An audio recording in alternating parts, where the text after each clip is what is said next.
बिस्मिल्लाहिर्रहमानिर्रहीम, अस्सलाम वालेकुम। मैं हूं शाहिद सकलैन और आप देख रहे हैं मेरा यूट्यूब चैनल। आज 21 जुलाई है, जुमेरात का दिन है। दुआ ज़हरा केस की बाजियाबी के हवाले से सिंध हाई कोर्ट में जो आज समाअत हुई थी उसका बाकायदा रिटन आर्डर जारी हो गया है। और अली काज़मी साहब की जो दरख्वास्त थी जिसमें उनके वकील ने दलाइल दिए थे कि दुआ कम उम्र है, वो जो है उसको बाजियाब कराया जाना चाहिए, उसको कराची मुंतकिल कराया जाना चाहिए, उनके वो तमाम दलाइल जो है वो मान लिए गए हैं। और बाकायदा तौर पे कोर्ट ने दुआ ज़हरा को लाहौर से कराची मुंतकिल करने की इजाज़त दे दी है। ये जो ऑर्डर है 3 सफ़ात पर और 6 पैराग्राफ्स पर मुश्तमिल है। ये मेरे हाथ में है, पढ़ के आपको सुनाऊंगा। इस आर्डर के तकरीबन जो आखिरी 3 पैराज हैं वो ऑपरेटिव हैं और उन्हीं में ही सारी तफसील लिखी गई है। कोशिश करूंगा पहले इस आर्डर का जो शुरू वाला हिस्सा है उसका थोड़ा खुलासा, और बाकी जो आर्डर है वो अंग्रेज़ी में आपको पढ़ के सुनाऊंगा, एक्सप्लेन करूंगा कौन कौन सी वो वजूहात हैं जिनकी वजह से कोर्ट ने ये ज़रूरी समझा है कि दुआ ज़हरा को लाहौर से कराची, दारुल अमान से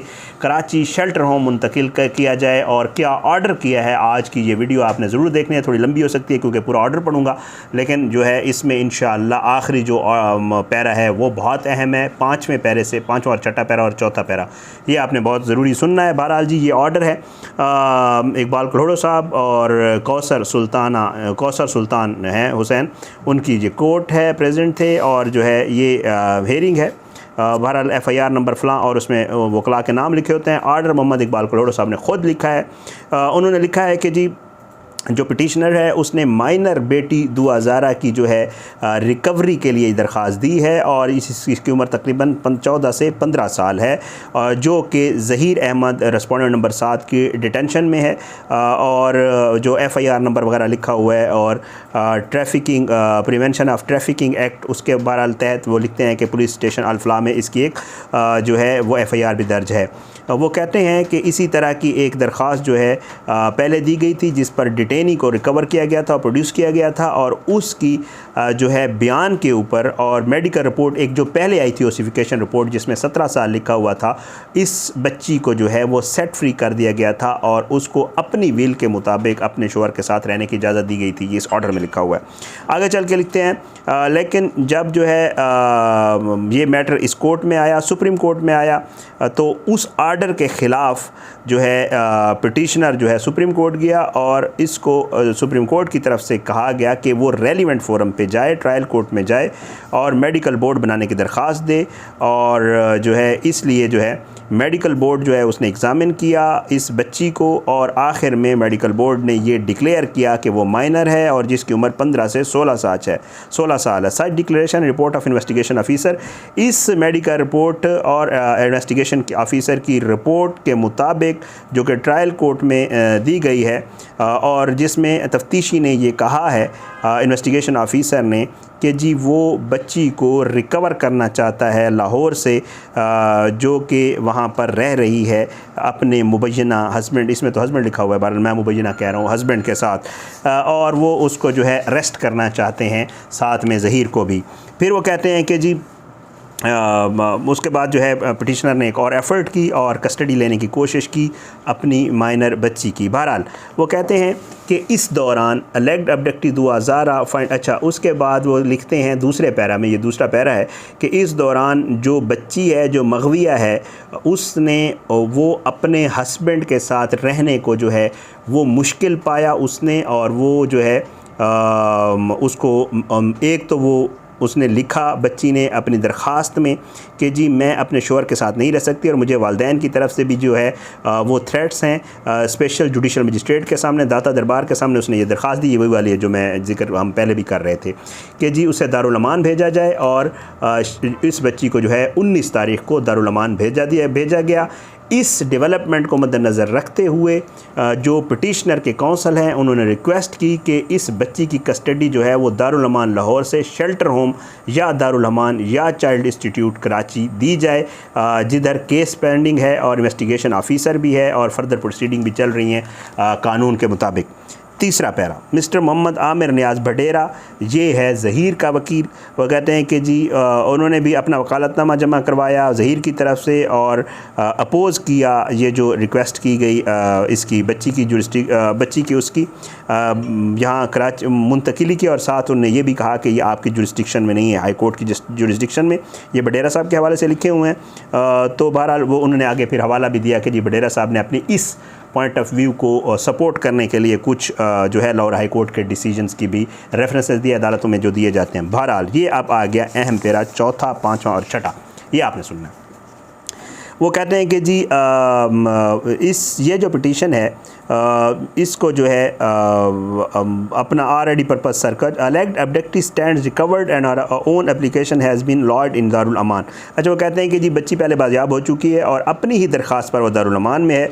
इन्वेस्टिगेशन ऑफिसर जो है जिसने 15 जुलाई को एक ख़त लिखा था होम डिपार्टमेंट सिंध की तरफ से पंजाब होम डिपार्टमेंट को कि उनको बच्ची जो है रिकवर करवानी है, बाजियाब करवानी है, और इस तरह वो पहले ही इस चीज़ पर एफर्ट्स जो है वो सिंध पुलिस कर रही है। फिर वो कहते हैं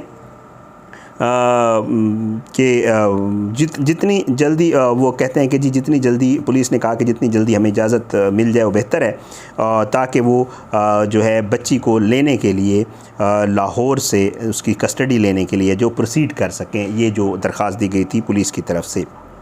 ठीक है। अच्छा, फिर उसके बाद जी that the proceeding arising of FIR could come to a logical conclusion as per law this stance has been supported by the learned counsel appearing for the state. ठीक है। और वो कहते हैं कि स्टेट का जो लॉयर हैं उन्होंने भी इस चीज़ को सपोर्ट किया कि बच्ची को जो है यहाँ होना ज़रूरी है, और इसके हवाले से पुलिस ने भी दरख्वास्त दी हुई है और वो चाहते हैं कि बच्ची को वहाँ से रिकवर करवा के सिंध ले आएँ। अब ये पाँचवा और छठा पैरा जो है इसमें सब कुछ लिखा हुआ है, ये मैं आपको पढ़ के सुना देता हूँ। We have seen application of alleged abductee before the learning magistrate. जो बच्ची है मगविया, उसकी जो दरख्वास्त है वो हमने देखी। It is clear that she is no more on good terms with her husband.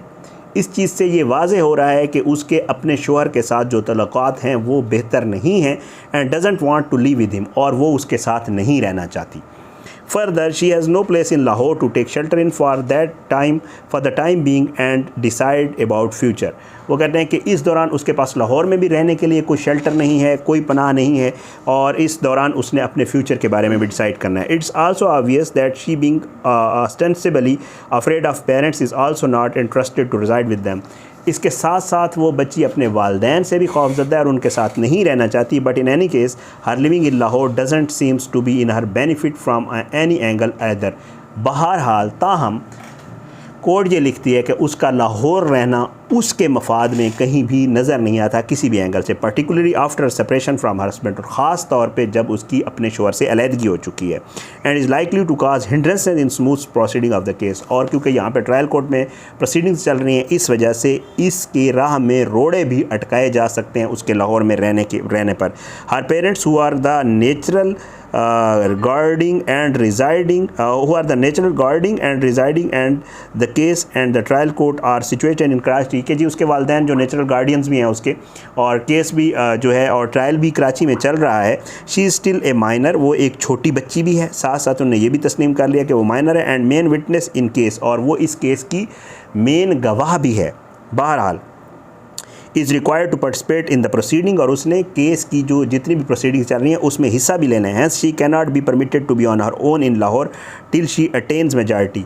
और इसी वजह से कि वो छोटी है, माइनर है, तो वो ये नहीं है कि उसके अपने कहने के ऊपर उसे लाहौर में छोड़ दिया जाए जब तक कि वो 18 साल की नहीं हो जाती। कोर्ट ने बाकायदा लिख दिया है attains majority and the case is finally disposed of, और जब तक इस केस का कोई फैसला नहीं आया जाता। In such facts and circumstances, इन हक़ाइक़ को और इन मामलात को मद्देनज़र रखते हुए there appears to be no legal or otherwise impediment for this court in approving and her stopping the IO from performing his official duties and to seek shifting of her custody from Darul Aman Lahore and her production before the trial court. वो कहते हैं कि इन हक़ाइक़ को मद्देनज़र रखते हुए कोई भी चीज़ ऐसी नहीं है जो हमें रोक सके कि हम इजाज़त ना दें IO को कि वो बच्ची को वहाँ से लेकर कराची ले और फिर प्रोसीडिंग में उसको जितनी भी ज़रूरत है तफ्तीश के लिए, जिस चीज़ के लिए भी, तो इसलिए कोई इसमें कोई कबाहत नहीं है, कोई रुकावट नहीं है। बहरहाल आगे वो लिखते हैं कि जी the purpose of disposal on otherwise, अच्छा वो कहते from Lahore and production before the trial court, the purpose of disposal or otherwise of the case and her lodgment in Panah shelter home Darul Aman Karachi or shelter home for अच्छा institute of orphan children. अच्छा वो कहते हैं या इसको दारुल अमान में, कराची शेल्टर होम में, या जो बच्चों के लिए जो लवारिस जो बेसहारा बच्चे होते हैं, जो यतीम होते हैं, उनके लिए जो इंस्टीट्यूट्स बनाए गए हैं किसी में रखा जाए। एंड द केस में भी एज द केस में भी to be decided by the court seized with the matter at the time of other of her production before it. बहरहाल वो कहते हैं कि जी जब तक ये केस डिस्पोज ऑफ नहीं हो जाता।